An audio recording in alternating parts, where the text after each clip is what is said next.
Si je vous dis impro, des gens qui vont penser à des spectacles de secondaire, de cégep, même des spectacles de bar, pensez peut-être à des gens qui essaient simplement d'être drôles sur scène, mais l'impro, c'est beaucoup plus que ça. Au Québec, dans les années 70, le monde du théâtre vit lui aussi une révolution tranquille.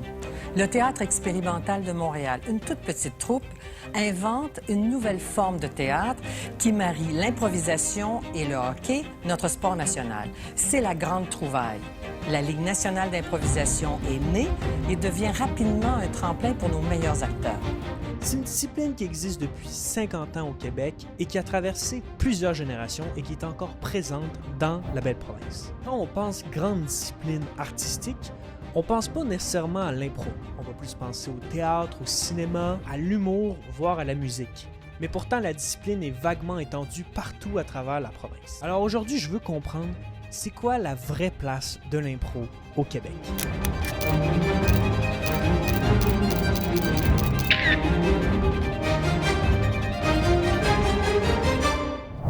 Alors, avant de comprendre la place de l'impro, il faut d'abord se dire c'est quoi l'impro? Les fondamentaux, les bases, c'est quoi ce jeu-là? L'improvisation théâtrale, c'est assez simple. C'est créer une scène en direct sans réelle préparation. Des gens, un groupe d'improvisateurs, voire seulement 2 personnes, voire une seule personne, improvisent et mettent en scène une histoire, une idée, n'importe quoi. L'improvisateur qui est sur scène incarne un triple rôle. Il est à la fois auteur, acteur et metteur en scène. Pas de deuxième chance, pas de deuxième prise, pas de correction. L'erreur fait partie du spectacle, c'est comme ça. Mais au Québec, la forme d'improvisation théâtrale la plus connue et la plus répandue est bien évidemment le match d'impro ou l'impro gravellienne. Alors le match d'impro n'est pas très compliqué à expliquer. C'est tout simplement 2 équipes d'improvisation qui s'affrontent sur une patinoire ou même une simple scène. Le match compose un certain nombre d'improvisations et est construit de cette façon suivante. Est-elle mixte ou comparée? Ensuite, après la nature, il y a la catégorie. Est-ce que la catégorie est libre et les improvisateurs peuvent faire à peu près ce qu'ils veulent ou c'est une catégorie imposée? Il y a ensuite le nombre de joueurs. Est-ce que c'est un nombre limité et tous les joueurs peuvent jouer ou seulement 2 joueurs pourront jouer l'impro ou même 1? Et finalement, un thème. Quel est le thème de l'improvisation? Et finalement, le temps. Combien l'impro va-t-elle durer? Va-t-elle durer 30 secondes? Va-t-elle durer 2 minutes, 10 minutes, 15 minutes? On le sait pas. Et finalement, après l'impro, le public vote et décide qui a été le meilleur. Improvisation de nature mixte ayant pour thème les otages. Nombre de joueurs, 2 par équipe. Catégorie intervention sonore et d'une durée de 2 minutes. Alors malgré que tous ces codes peuvent peut-être vous faire ressembler à un sport, il y a quand même un arbitre et des joueurs, j'ai quand même à rappeler que c'est un jeu théâtral. Ça peut ressembler à une compétition, même certains improvisateurs considèrent que c'est une compétition, mais d'autres vont plus penser que la compétition fait partie du spectacle. Donc il faut voir le match d'impro plus comme un spectacle théâtral. Mais bon, ça reste un sujet d'interprétation et aujourd'hui, c'est pas quelque chose que je vais traiter. Alors, je pourrais évidemment parler de plein d'autres choses, le moment où les joueurs préparent l'improvisation un petit peu en amont avant la vraie impro, les pénalités, comment ils sont donnés, c'est quoi le nom des pénalités. On va parler aussi de la gestion du chrono, comment un improvisateur doit bien gérer une impro d'1 minute ou voire une impro de 5 minutes pour pas qu'une impro d'1 minute soit trop lente et une impro de 5 minutes trop rapide. Il y a plein de sujets à couvrir sur l'impro, mais aujourd'hui, je ne vais pas me concentrer là-dessus. Maintenant que j'ai parlé des bases de ce jeu-là, on peut se demander mais d'où vient ce jeu-là? L'histoire commence dans les années 1970.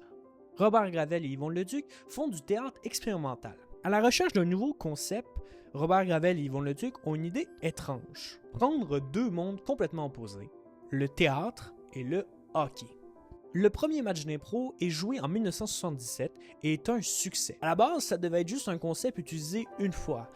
Mais Yvon Leduc et Robert Gravel ont trouvé une pépite d'or. Ils répétaient l'exercice jusqu'au moment où ils décident de créer la première ligue d'impro au monde, la LNI. Le Québec développe une relation unique avec l'impro. Le match devient la forme d'impro la plus connue au Québec. Il inspire ensuite les écoles, les cégeps et les ligues amateurs. On voit bien que le concept de Robert Gravel et de Yvon Leduc n'était pas qu'une simple expérience, mais bien un tout nouveau style de théâtre. Moi, je devrais dire là, qu'on est au balbutiement, Danny. On a fait nos premiers pas.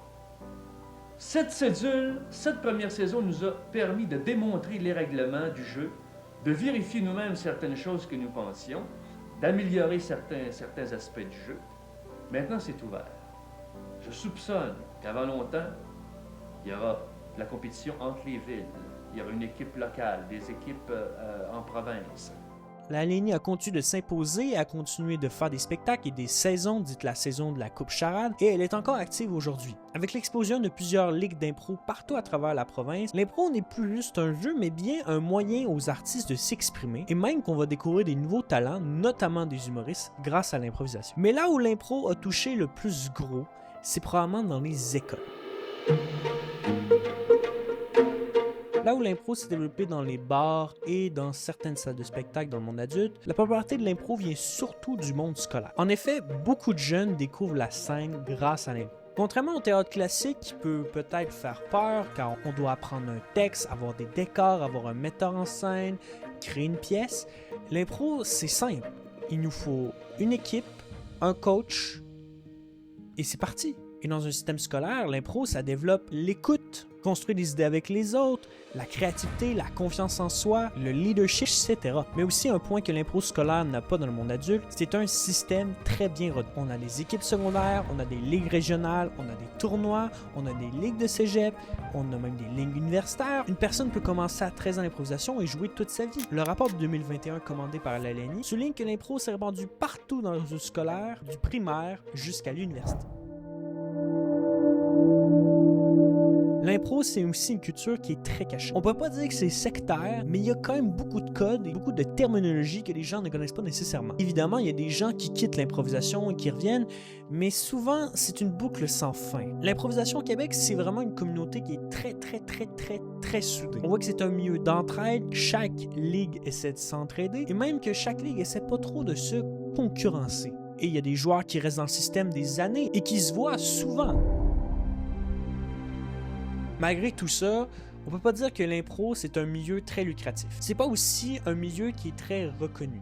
Déjà, l'impro au Québec, ça rapporte rarement de l'argent. La plupart des joueurs sont bénévoles et très peu font ça de manière professionnelle. Et je vous dirais même qu'il n'y a aucun artiste au Québec qui va se tenter à faire uniquement de l'impro en espérant avoir un bon salaire. Les seuls gens qui peuvent penser avoir un certain salaire grâce à l'impro ne sont pas des gens qui jouent, mais bien des gens qui ont des structures, comme par exemple Roberto Sierra. L'impro, ça reste beaucoup de bénévolat. Il y a beaucoup de gens qui font de l'impro et qui n'ont jamais reçu un seul dollar pour leur performance. C'est aussi un milieu qui comporte beaucoup d'amateurs et des gens qui ne sont pas des artistes reconnus. Mais là, je vous parle de joueurs, mais même les structures ont de la misère. La plupart des structures d'impro sont un simple groupe de personnes avec, oui, un système d'OBNL, donc un président, un trésorier, etc.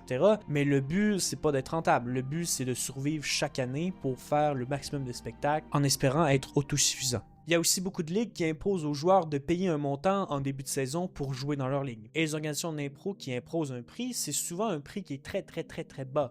Je vous parle à peine 5 à 10 $ le billet. C'est ridicule comparé à un film ou voir une vraie pièce de théâtre, le prix est vraiment faible. Mais c'est aussi un milieu qui souffre de financement gouvernemental. Malgré qu'en octobre 2016, à l'Assemblée nationale du Québec, on reconnaît officiellement l'improvisation comme un courant artistique emblématique de la culture québécoise. Malgré ça, il n'y a toujours pas beaucoup de financement québécois, voire aucun. C'est aussi un milieu qui a peu de visibilité médiatique. Alors oui, à une certaine époque, on avait des spectacles d'impro qui étaient diffusés à la télévision, notamment par Télé-Québec. Alors oui, il y a une sororité commune en chaque groupe d'improvisation, mais ça reste qu'il n'y a aucune structure d'impro qui peut venir officiellement en aide à un groupe d'impro ou un spectacle ou autre.